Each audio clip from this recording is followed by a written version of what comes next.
Voilà pour le JT de la semaine, on retrouve tout de suite notre invité. C'est l'histoire d'un jeune homme qui en avait assez de se lever le matin pour échanger son temps contre un salaire. C'est l'histoire d'un petit malin qui a quitté son travail pour vivre aujourd'hui de deux choses, ses investissements dans l'immobilier et son blog Business Attitude qui raconte ses investissements et dispense ses conseils. Cédric Anissette, bonjour. Bonjour. Sur son blog, Cédric explique comment acheter un vieil appartement et le rénover pour le revendre plus cher. Et pour convaincre les internautes, il donne l'exemple. Donc là, je vais vous faire visiter un appartement que j'ai acheté il y a 2 mois. Donc c'est en plein travaux. Une fois rénové, il prévoit de le revendre avec un bénéfice de 50 000 €. Voilà, donc la rat race, donc littéralement course des rats. Donc c'est lorsque l'on est forcé de se lever le matin pour aller travailler et gagner de l'argent. Car si justement on n'a pas cette fiche de paye qui arrive à la fin du mois, eh bien on n'aura pas assez pour vivre, pas assez pour payer ses dépenses, pas assez pour mettre à manger sur la table. Donc la rat race, c'est vraiment le problème, c'est que ce n'est pas le travail. Le problème, c'est que on est forcé de se lever pour aller travailler et bien souvent faire un travail qui ne plaît pas forcément plus que ça. Donc j'ai commencé à lire beaucoup de bouquins, rencontrer des investisseurs et j'ai commencé à investir dans l'immobilier. D'accord. Donc en 2008, tout simplement par un parking, en achetant un parking. Et donc voilà, j'ai mis en location très rapidement. J'avais 2 demandes de locataires pour la même place. Donc les loyers sont rentrés et j'ai vu que ça marchait, tout simplement.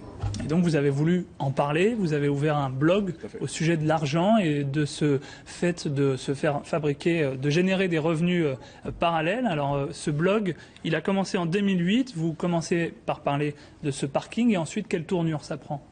Donc je parle du parking, je parle de l'immobilier de manière générale, je parle de la rat race, je parle d'indépendance financière, comment justement ne plus échanger son temps contre de l'argent.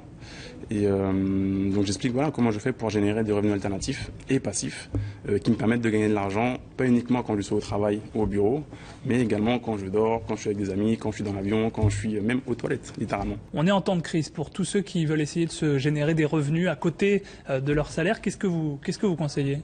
Je conseillerais de commencer par l'immobilier.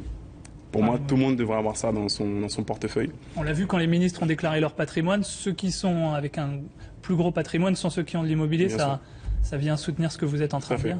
Et quand ça a été annoncé, d'ailleurs j'étais en Guadeloupe parce que mon père est guadeloupéen, donc je passe beaucoup de temps là-bas. Et il y a un des ministres qui est guadeloupéen, qui a beaucoup de terres en Guadeloupe, en Basse-Terre, beaucoup de canne à sucre, parce que voilà, l'immobilier c'est là, c'est quelque chose de concret qu'on peut toucher. Ça lutte contre l'inflation et c'est un vrai business. On peut gagner de l'argent tout de suite. Il y a des bonnes affaires à faire, peu importe l'état du marché actuel. Voilà, il faut trouver la bonne affaire et voilà, on peut gagner beaucoup d'argent. Donc moi je conseille vraiment l'immobilier. Une seule opération, on peut gagner beaucoup d'argent avec une seule opération. Ce que vous aimez répéter, c'est que de toute façon, ça rapportera toujours plus que de le placer sur un livret A. Voilà, le livret A, c'est de l'ordre de 2% de rendement entre guillemets par an. Et donc ça couvre à peine l'inflation. Donc littéralement c'est du vol. L'inflation c'est du vol. C'est une manière de voler l'argent des gens. D'accord. Cédric Anissette, merci beaucoup. On retrouve bien sûr tous vos conseils sur votre site businessattitude.fr.